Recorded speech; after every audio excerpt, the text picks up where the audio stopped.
let's talk about this Scorpio new moon that is coming up to supercharge and really enforce our growth and transformation over the last couple of years. So at 8:27 p.m. on the 13th of November, we will have the new moon in Scorpio.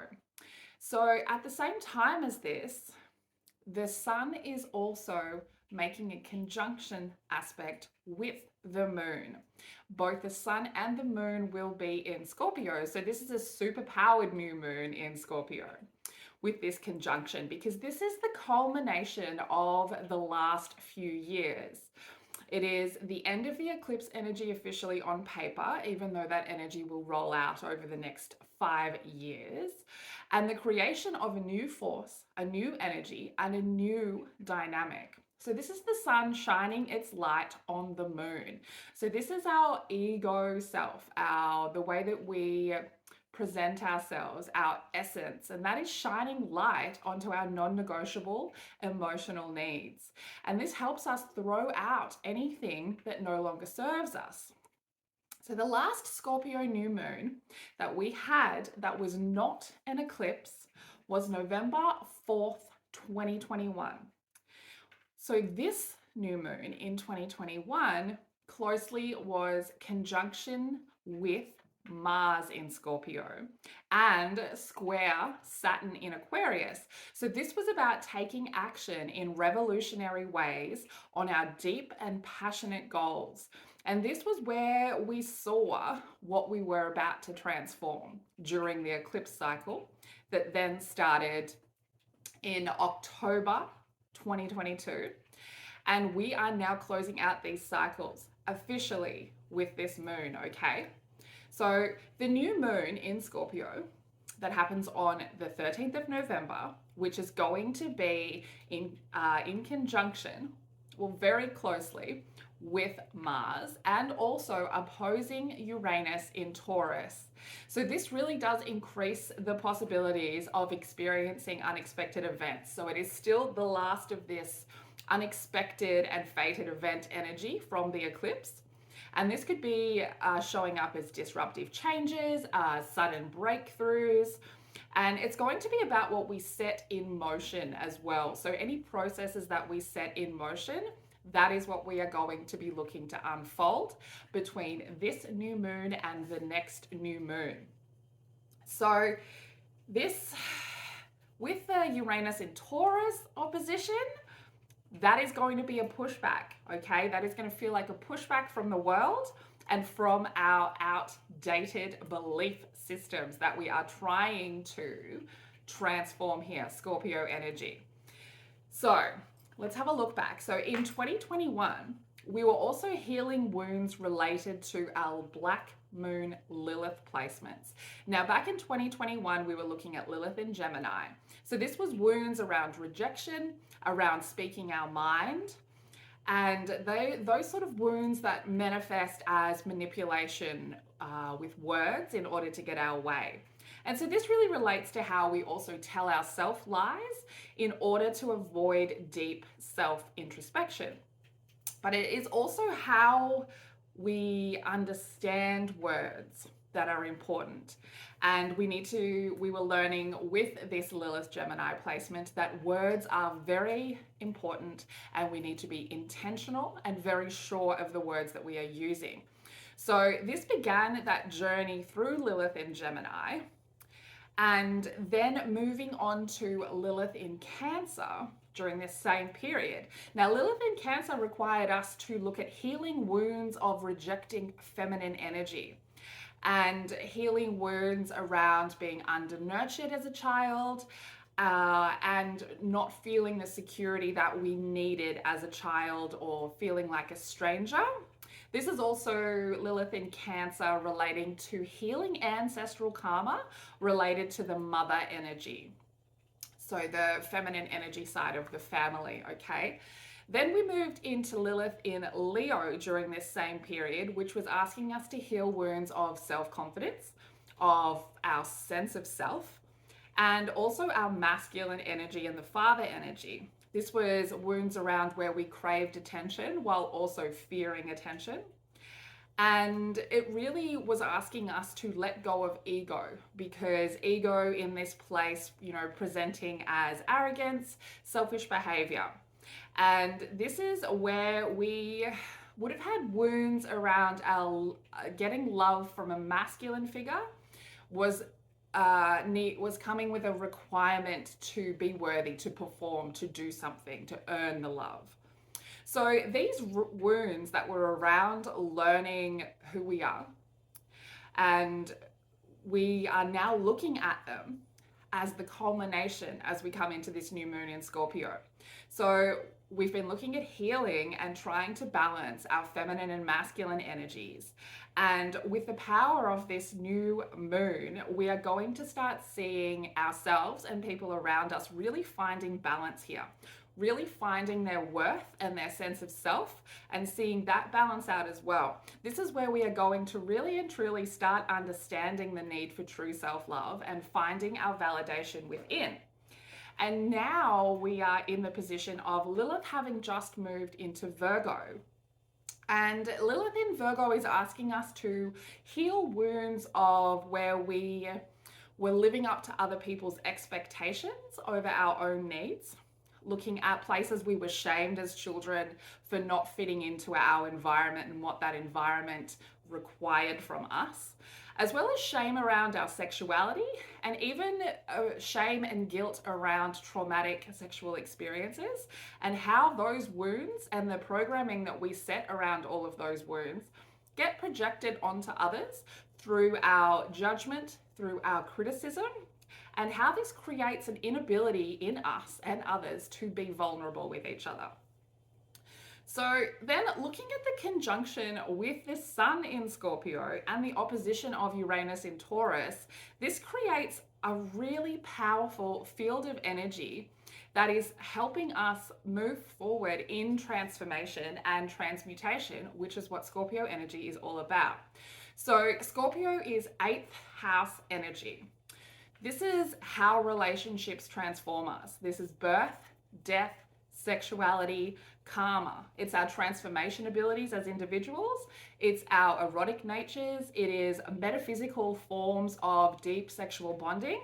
And this is in its whole a letting go process.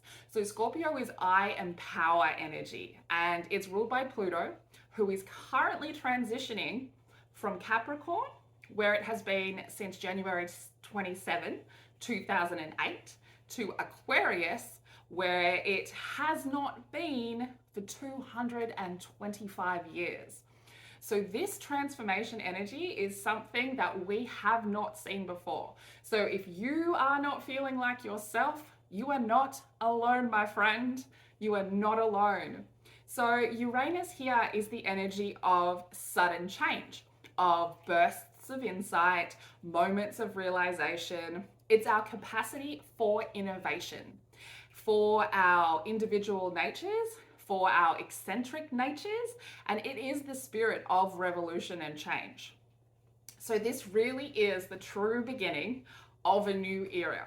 It is the end of this eclipse energy. It is the culmination of healing from Lilith in Gemini, Lilith in Cancer, and Lilith in Leo. So Lilith being the dark side of our emotional nature, the places that we repress, the place that is in us that won't shut up if we don't listen to it. It will just keep talking at us until we turn around and look at it. So this is that transmutation of those wounds.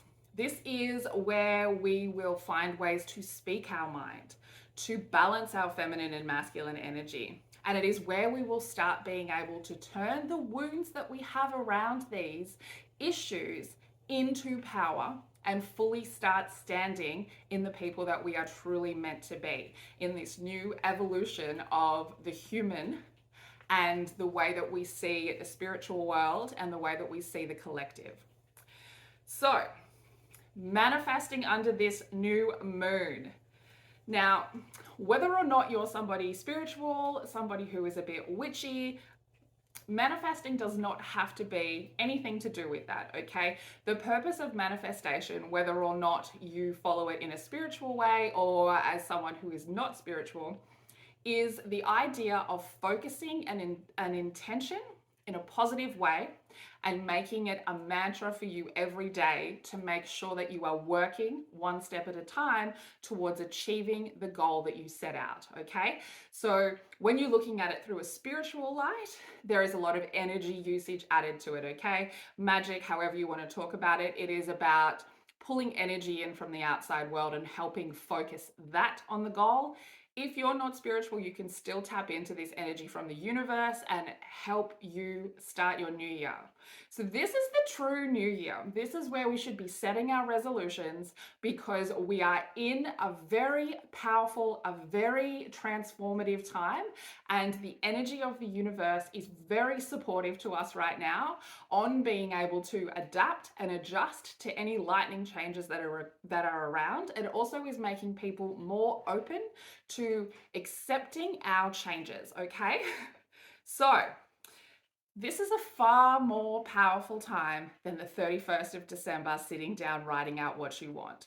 And we're not talking about just writing down things like, I'm going to go to the gym, I'm going to get healthy. This is energy that can change your life. So when we are talking about manifesting, let me give you some tips, okay? Now, most people will find it easier to think of what they do not want. So let's start there. Okay, sit and think about where you are in your current world and what you don't want. What you don't want in your current space, all right? So, for example, thinking about your current life, you might be thinking things like, I don't want to have no money. I don't want to have a bad relationship. I don't want to work at this job I hate. I don't want to feel ugly. But when we set intentions and manifestations and goals, it is far better for our mindset, for our own psyche, as well as if we are trying to tell the universe what we want, it is far better to set them in a positive light. So once you have written down your list of things that you do not want, try and put them into wants instead of do not wants. So then you will find yourself writing things like, I want to be financially abundant.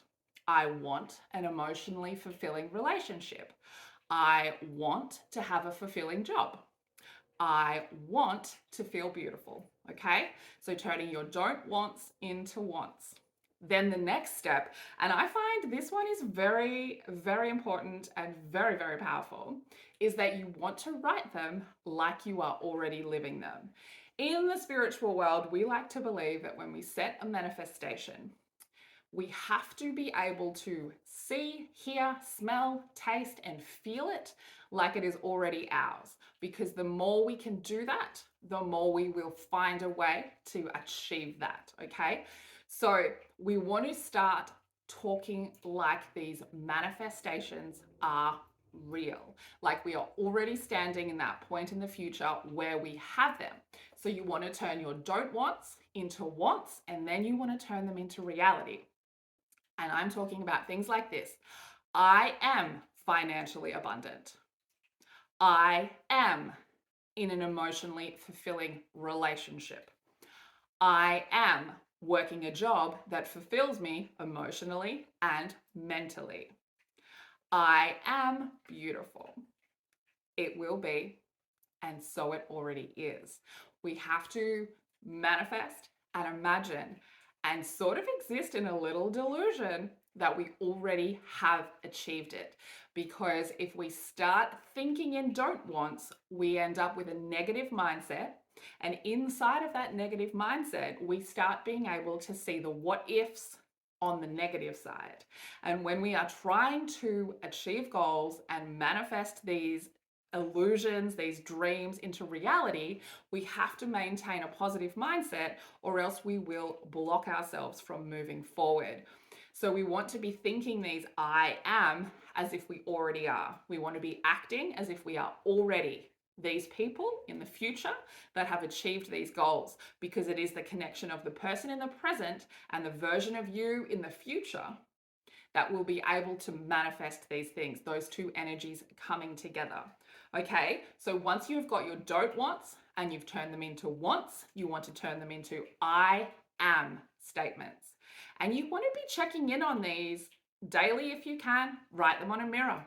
Okay, say them to yourself in the mirror every morning.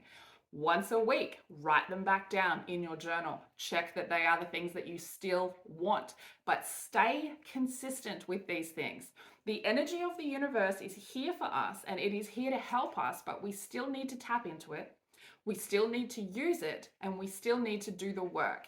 This is not praying to the universe for a new car and having one show up out the front, okay? This is putting in the work to keep your mind on track to what you are trying to achieve so that you will find ways in the real material world to make these things happen, okay? If we are living in a negative mindset of I'm not going to get these things, the motivation that we have to get up every day and put in the effort doesn't exist.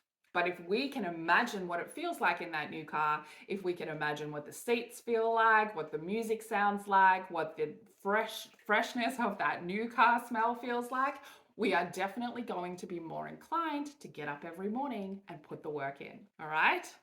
So, live like the goal has already been achieved by the version of you in the future.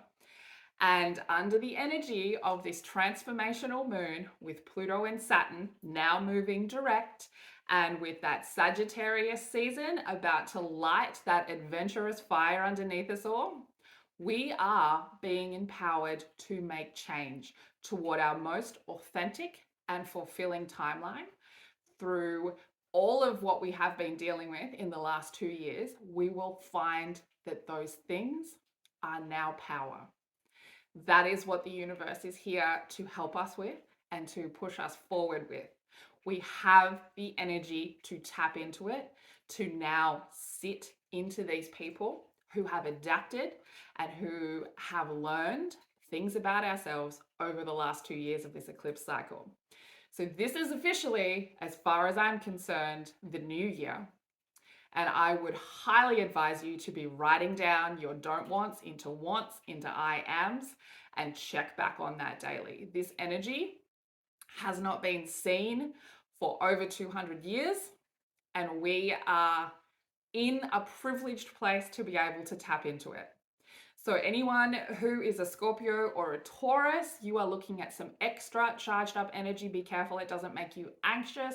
Over Scorpio, a lot of Scorpio energy can sometimes make us feel a little bit anxious, but everybody else, we should be tapping into this. We should be knowing where we're going in the future, and we should be acting like it's already ours. So happy New Year. This is what I'm counting it from.